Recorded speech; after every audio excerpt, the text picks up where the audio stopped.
Hello there, it's Carrie Rhodes here. Welcome back to my YouTube channel. In today's card making video, I am stamping out some adorable little goats and putting them in the greatest of all time box card dies.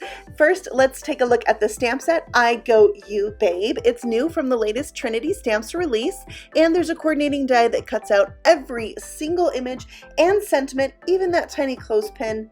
I love that. So here's the stamped out images, and we're going to Copic color these. I'm giving my goats some little patches of color. I live in Idaho, and in the area that I live, it is a suburban area, but there's also a lot of little small farms. And so I see goats on a regular basis near my house, and I think they're super cute, especially baby goats. We did have some friends whose goats had babies, and I'm telling you, a baby goat is about the cutest thing. They're so adorable. So I am in love with the stamp set. I think it's darling.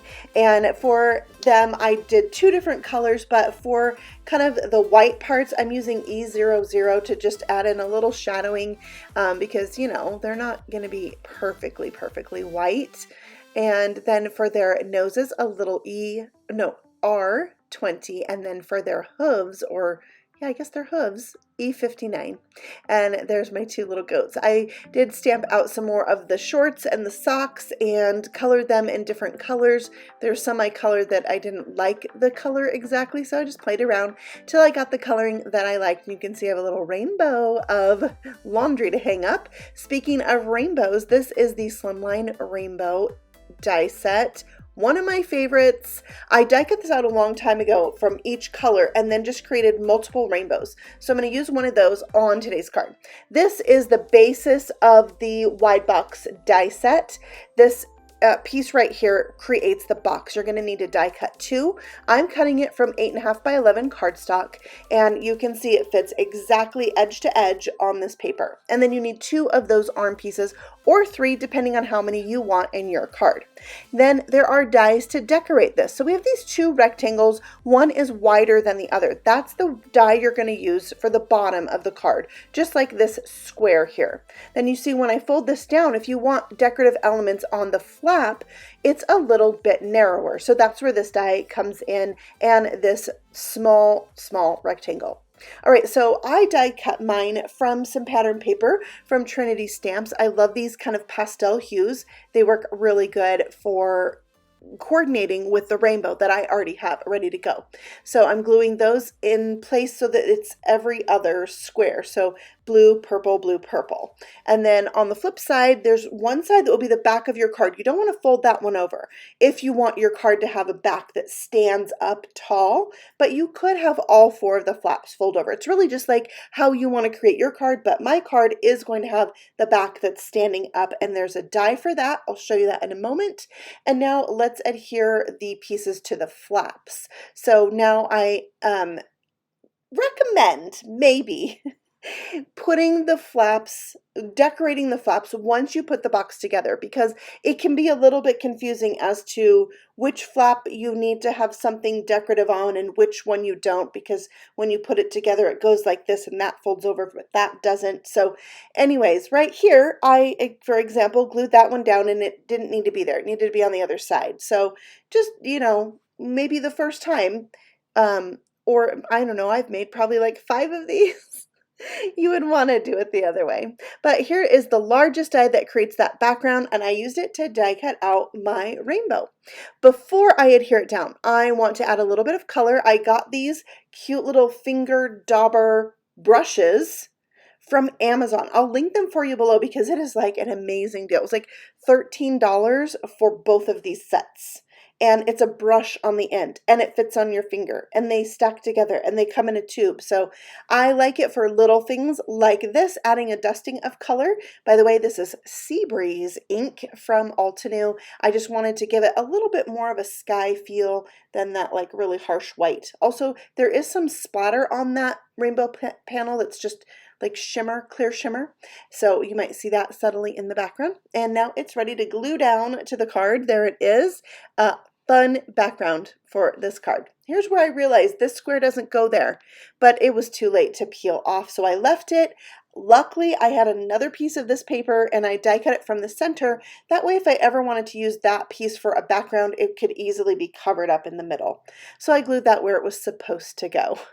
All right, now it's time to adhere the two pieces together to create the box. So I'm using 1/8 of an inch double-sided tape on those flaps.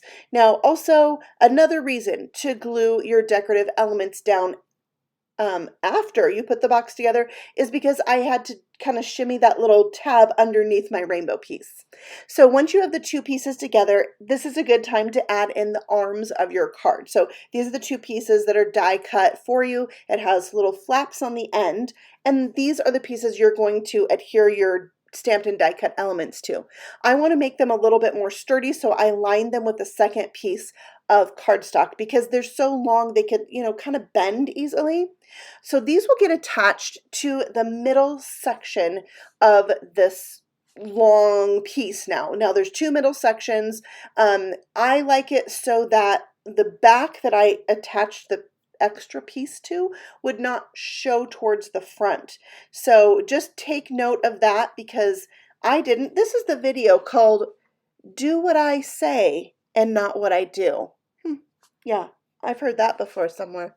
So once you have them adhered to the middle panel, you're going to close it onto itself and it will pick up the other end on that other middle panel. It works pretty easy, but some days it's harder than other days. And that's what it was for me because here I can see I put them on backwards. Like I should have put them on the other middle section and then the back side of those arms would be facing the rainbow, which is how it should be. So I just cut one out because it was too close to the rainbow and added another one in, which means you can easily add other arms in. Now this little squiggly line I drew is going to be my close line. I just drew it with a black pen and then cut it out. I'll adhere it again to the same paper to make it more sturdy because it's such a thin piece of cardstock. You can see there it's going to make a really cute clothesline, and it doesn't have to be perfect. Most of it's going to be covered up by the clothes hanging on it too. So don't feel scared about making a clothesline yourself. It's pretty easy.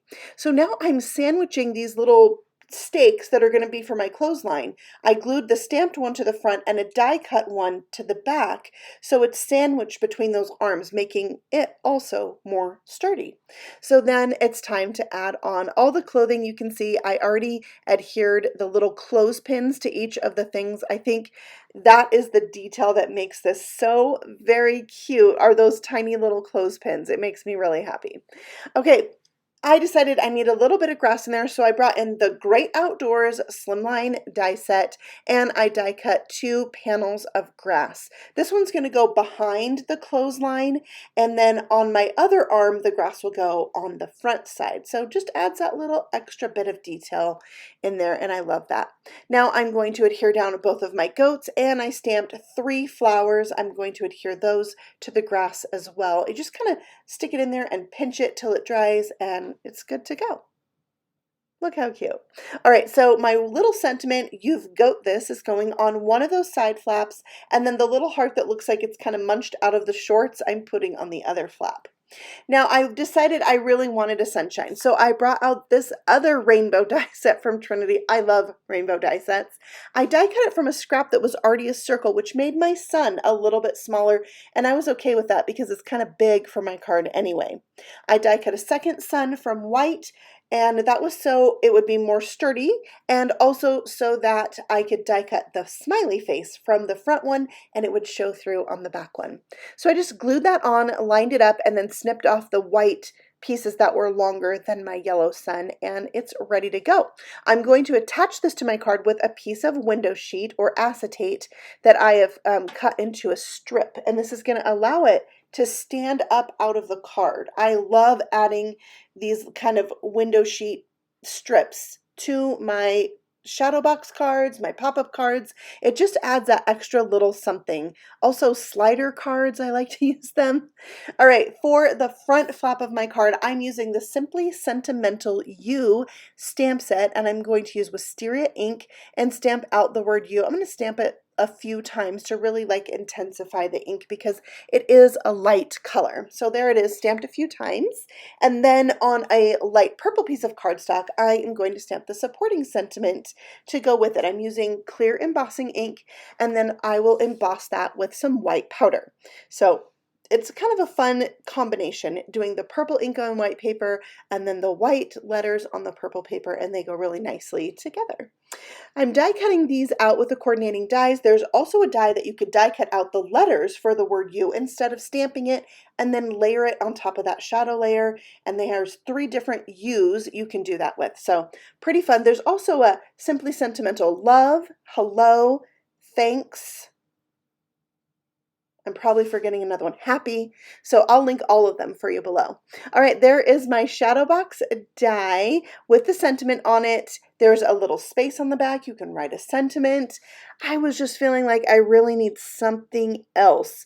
So I pulled out my very first stamp set I ever purchased from Trinity Stamps with these cute little bugs in there. So I have this one, which I sometimes use it as a dragonfly and sometimes use it as a firefly. So it's up to you. And then I have this cute little worm and then a ladybug. So I just thought they were the perfect touch to bring a little something extra special to this card. So I added those in, and I was really happy with how it looks with our extra little friends in there. And then we have a really sunshiny and uplifting card to send, and it really makes me ready for spring. Although it has been really nice here the last week or so. We've had sunshine and mild temperatures, like the highs in the upper 40s. So I really can't complain, except we are going to have a cold snap here in a few days. So I'm about ready for spring, and this card is just getting me in the mood. I hope it does it for you too, and thank you so much for stopping by. If you want more ideas with this shadow box card, I have a playlist of my videos for Trinity Stamps at the end. You can click and watch those and check them out. I will see you guys all again very soon on the next video. Happy stamping! Bye!